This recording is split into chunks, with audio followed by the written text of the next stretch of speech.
James White serves as CEO and president of Jamba, Inc., and also as chairman, CEO, and president of Jamba Juice Company, a subsidiary of the parent corporation and a restaurant retailer of better-for-you beverages and food offerings. James joined Jamba in late 2008 to lead the brand's turnaround after successfully leading other challenging business units at companies like Coca-Cola, Safeway, and Gillette. He is a distinguished graduate of the University of Missouri Trulaske College of Business and a member of the college's Strategic Development Board. James, thanks for being with us today. You have had a remarkable journey, both personally and professionally. Can you share some of your milestones from your time as a student, young professional life, the sorts of things that helped equip you for success? Dean Gable, thanks for having me. I'm just thrilled to be here with you.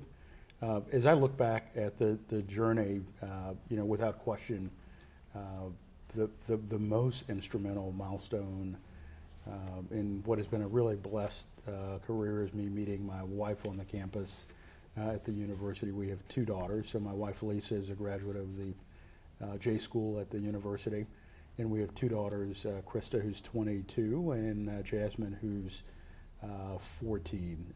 So that's really where my story and the journey starts, at least from my university experiences. Wonderful friendships, great academic training to go out into the real world from the business school at the university, with critical highlights that have taken me through 20 years in the consumer goods industry, a stint in the supermarket industry, and then I feel very excited about my current assignment at Jamba as CEO. So that's really been something that has taken a lot of twists and turns and yet led you directly to where you are today. And I've heard you describe that journey to our students. I've also heard you regularly described as visionary, who sticks to long-term goals, also described as someone who can turn around multi-million-dollar businesses. I've heard you credit a focused strategic approach for your success and for the sorts of things that have led to that kind of positive feedback. Can you describe for us the cornerstones of your method? Really, for me, it starts with people. I've always been focused on people leadership and development, and I had the good fortune during my early part of my career at Coke to run sizable organizations with relatively complex business issues, and that followed me through my career at the old Ralston Purina company, and I've taken those lessons with me at the Gillette company and on to the work that I did at Safeway stores, and that experience in particular has been instrumental as I've led the turnaround at Jamba. That's really interesting. So those three highlight moments in your career, the three companies with which you've had these opportunities, Coca-Cola, Gillette, and Nestle. Did your approach differ by industry, by company? Were there consistencies across those three experiences? Really, from a leadership perspective, it's really about focusing on the people and finding ways to unlock the full potential of each person. One of my favorite books is The Leadership Engine, which talks about teachable moments. It really focuses in on trying to change the trajectory of every single individual inside a company, and I've applied that every place that I've been. The other important principle for me is servant leadership. Really finding ways to be hopeful as a leader so that the teams can do their best work. I want to come back to your remarks about the individual people and think for a second about the challenges and the strategies side of your response.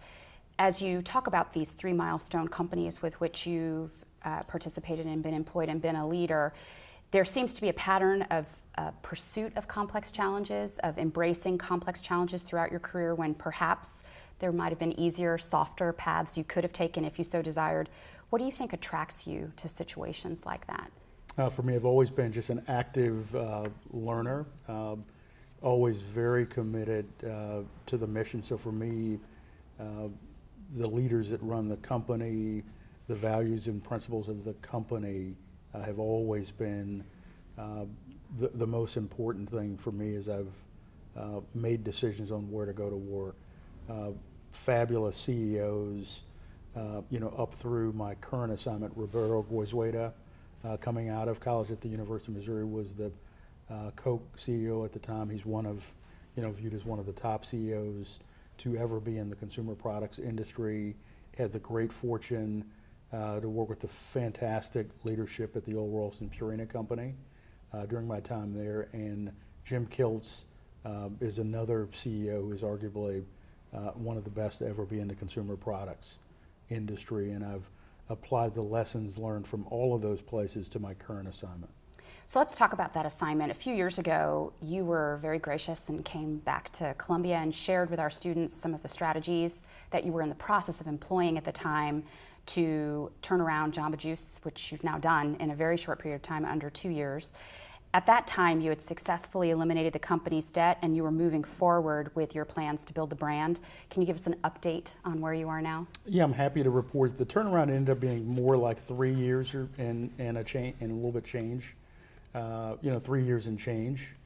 But we've restored the company to profitability. I think importantly, we are on a trajectory today to really grow the company. One of the areas of focus for me when I came in was really laying out a strategic roadmap for the company that we've pursued over the course of the last 4 to 5 years to really move the company to a global, healthy lifestyle brand. But great success, and we are anticipating that we'll add 500 locations domestically. We're growing on a global basis today beyond the current markets that include South Korea, the Philippines. We'll open a location in the Middle East later this year. We're in Canada, Mexico, but we expect to have 1,000 locations internationally in the not too distant future. That's really exciting. Let's talk about that reference you just made to the healthy, active lifestyle brand, which was something that you talked about a few years ago with our students and that we've discussed since a couple of times. Can you tell us how and why you decided on that position and how it's been working for the company?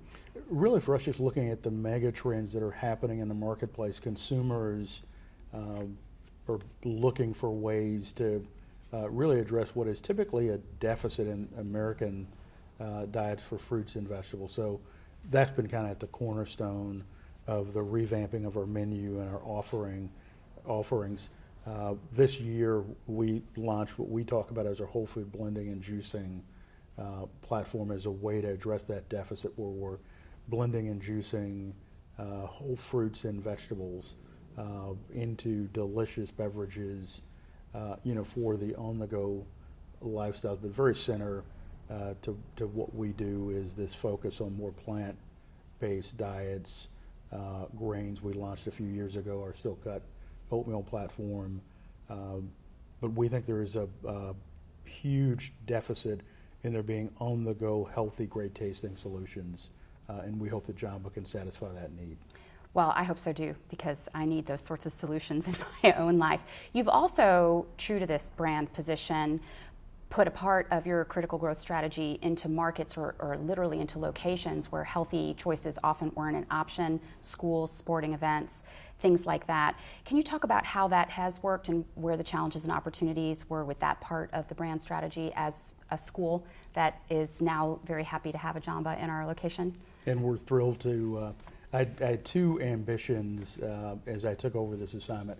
I wanted to be able to take the brand to the University of Missouri as soon as possible, and I wanted to, have my parents to be able to witness my work. So we're pleased to report that we've got locations that are present in the St. Louis marketplace and also at the university.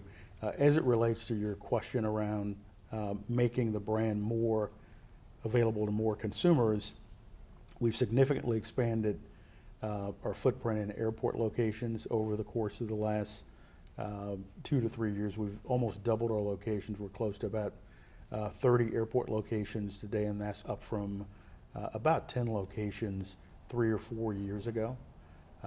As it relates to K through 12 schools, we're in hundreds of K through 12 schools, and that's a passion, really making sure the next generation of potential Jamba consumers have healthy alternatives available to them in schools. And universities and colleges is a place where we've had growth that has been significant. We're today on 60 or 70 college campuses, and we would have been on less than 20 or 30 college campuses a few years ago. Well, as someone who lives on a college campus, I'm very pleased to hear those particular growth numbers, not only for the benefit of our students, where my own child is one, but also for the benefit of the faculty, staff, and employees who are also trying to live a healthier lifestyle. So earlier you referenced international growth as part of your strategy, and this is obviously a big part of our growth in the curriculum that we design for our students. Globalization is a big part of what we do, and as you mentioned, you've entered a lot of new markets under your leadership and tenure as the CEO. Can you share with us how you assess opportunities for international expansion, what sort of steps you take to protect the brand, and how to translate all this into an effective growth opportunity for the company? Really for us, it starts with the strategy. So we've looked at kind of the global marketplace and really distilled down to about 10 or 15 key geographic targets. For us, is just one matrix, and present in those markets are the right kind of demographics, the right access to fresh fruits and vegetables from a supply perspective, and typically a consumer base that we think would resonate with the brand. From there, it really focuses us on landing the right kinds of partners geographically. We typically want licensed partners that either have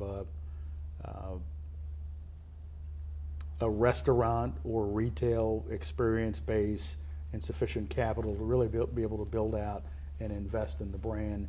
And we've got a nearly turnkey, brand kit that we use to launch key international markets with. So we're again in South Korea and have 20 locations from zero a few years ago. It's a significant part of what we do. The protection of the brand, and that the brand shows up globally in the same way, but with a local feel for that geography. So the things that we allow our partners to change are sizes and flavors to make it work in the local market. But in terms of the quality from a Q&A perspective and a brand standard perspective, there are certain sets of non-negotiables. That makes sense. So in addition to international growth and entering new markets globally, another driver of growth for all businesses, I'm sure including yours, is technology, and something that we just spoke about earlier today. In 2013, Jamba announced the adoption of mobile payments. How have technological innovations enabled your business to do more, and do you expect to see even more change in this arena for your industry? Really for us, it's been all about improving the customer experience in our shops, and technology plays a really important role in advancing the brand. A little bit because of where we live here in the heart of all the technology innovation happening in and around Silicon Valley, and a lot to do with the kind of brand that we are and the scale. It attracts partners that have included over time.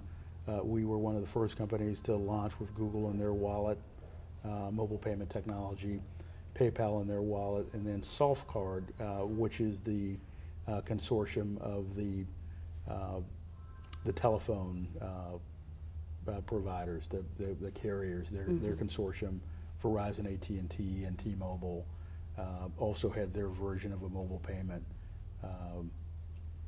technology. And with yesterday's news with Apple and their Pay, our adoption of the NFC technology really sets up the brand to be on the forefront in our industry from a technology perspective. We've also leveraged technology to reach our consumers. You and I have talked previously about the way brands reach customers today, leveraging digital and social media technology. Jamba just recently crossed the 1 million view mark with a video series that we launched here recently. We've partnered up with a video platform on YouTube, Dance On, and you and I have talked about our kids and some of the fun things that young people are doing with these new channels. But it gives us ways to reach consumers differently and engage them more deeply than we ever have before. We're focused on leveraging dance and fitness and music as ways, leveraging YouTube as a tool to reach more consumers. And we've recently launched our own Insider Rewards loyalty program, which also has hit the million insider mark as well. But technology is really an important part of the brand and how we'll build the brand moving forward. That's really interesting and unexpected, I think, for an average consumer who is looking for a partner in their active and healthy lifestyle to see or learn about the back room and how the technology really is facilitating it, whether they're even consciously aware of it or not. So earlier when you talked about strategy, you talked about people and individuals, and I've heard you say that you could take 10 people, any 10 people, and get the most out of them, and I believe that, and I know that the companies that you've led have known it to be true. How do you do it? It's really rooted in being focused on the individual and what they can do. Lots of leaders, lots of companies focus on the deficits that people have. And given me and my own personal journey to be at this place, I'm a glass half full guy, and I view people in that way, and I'm always looking for the special talents of each individual on my team. There's an old saying that says people don't care how much you know until they know how much you care. And I've applied that principle to every assignment I've ever had as a leader. And the thing I take the most pride from across my career are the leaders that I've created across now 3 industries, where there are people in bigger jobs than they could even envision themselves to be in. And I take a lot of pride in doing that work. As you should. Actually, that's that sounds like something an educator would say. So in our business, the idea of seeing a student, which in essence everyone who works for you and learns from you is, move to the next level and have had any role in that at all can be one of the most fulfilling things about what we do. And I'm glad that that has been your experience as well. And that's a lesson that I think I take from the university and my learnings there. I cannot remember the professor's name at this point, but I had a marketing professor that left a real mark on me as a young, very impressionable student about being an active and engaged kind of learner across the entirety of a career. Along the lines of being educators and how your role as a leader and stewarding the individuals who work for you has led you to, in many ways, fulfill the function that we hope to fulfill, what advice would you have for us as educators? What do you think we need to do to maximize our ability to equip our students with what they need? I think there are a couple things that, as I look at how the world is rapidly evolving, I think the diversity of exposure of young people, or the cross-disciplinary exposure that young people get, I think is a critical driver in what we will all need to have capability around working in cross-functional teams and short-term projects over time. Some careers will end up being more project-based as we look to the future, especially driven by technology. And I think that's a second, really significant area. It's interesting. I've talked to my daughter's the president at her high school, and the whole high school is wired, and I was blown away by that fact. And he said, "James, we're preparing our students for 2020, not 1980," which I thought, I hadn't heard anybody put it that way, but to see that we've got folks at that age that are fully operating in a digital environment based on kind of the vision of preparing people for the future and not the past, I think is really mission critical as we think about young people. And the final point I'd make is really around the critical values around authenticity and the ethics that young people bring to their work and the relationships. I think those 3 things, all from a little bit different vantage points, will be really important looking forward. I couldn't agree more. Building on your last point, when you say that students should really think as they come to the table and approach their education about their ethics and integrity and the importance of that, let me flip the question and say, what should a student do in your mind? You have a recent college graduate, I have children in college. As we challenge our own children and the children that you will ultimately hire and that we're educating, what do you think they should do with the opportunity and education offers in order to be ready for this rapidly changing 2020 challenging world that you were describing? I think the students need to really surround themselves with more people versus less people that come from different backgrounds, that solve problems differently, that think about the world differently. I think one of the wonderful parts of being in an academic setting for the 4 years or more that you'd spend in that environment is having the richness of the diversity and being able to learn from people from all corners of the world that view the world very differently. I mean, I'd love to see folks that are in the journalism school spend more time with people that are in the business school, the same with folks that are in engineering or some other discipline. But I think the opportunity to spend time, really taking the full advantage of the university experience is just a critical must-have. And I think from an academic perspective, I think the broader the curriculum that you expose yourself to, even in the business school, the more valuable you'll be to an employer moving forward. We really try to be more interdisciplinary. I think you were describing how team-based the future is likely to be. And we know that those teams are more and more likely to be comprised of people with expertise in different areas, that this is the reality of business. And it's a good lesson for us as educators to make sure that we give our students experience with that in their curriculum and who they sit with in class, and so that they have as much opportunity for peer learning as they do for the traditional learning that they would receive from a professor. One of the things that we also try to do is offer our students diversity across the type of student that they sit with, where they're from, what their background is, and I know that that's been a hallmark of your leadership. Can you talk to us about how being an advocate for opportunity creation, how your efforts to move the needle for a variety of different groups and the opportunities that those groups would have access to when they otherwise might not, how that's been a benefit to you, and where you've seen the value in door opening and looking at broadening perspective in the organizations that you've worked with? Really, for me, the value of building diverse teams that have different perspectives has really been a force multiplier and accelerator. For me, in particular, in my experience at Jamba, and really throughout, my professional career, especially as I was able to, move into key leadership roles. It's always a little bit harder at first when you have people that have different views and they come from different backgrounds. But once those teams gel, they do work that is far superior. They solve problems differently because they come at it from different vantage points. They're more attuned to the consumer. Most of the businesses I've worked in and around are all consumer facing. So it's hard to design products for moms if you don't have any moms at the table, as an example.